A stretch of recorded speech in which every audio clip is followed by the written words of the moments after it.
Magandang hapon po ulit sa lahat. Ayan po. Bali, dala ko na yung ilaw. Maaga po tayong nagpakain kanina kaya maglalagay na lang ng ilaw.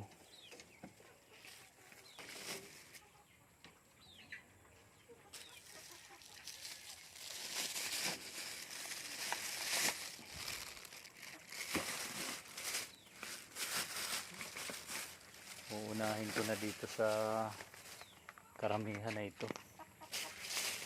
Dito sa kabilang ito.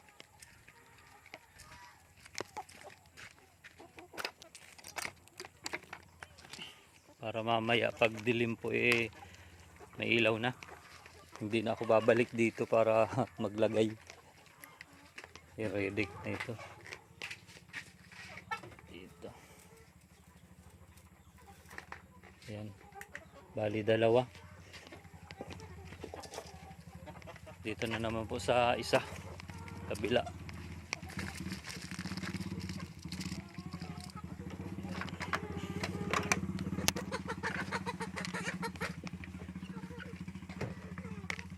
I-ready ko na po ito. I-remote ko na lang. Dito. Hanggang dito na muna po. Maraming salamat.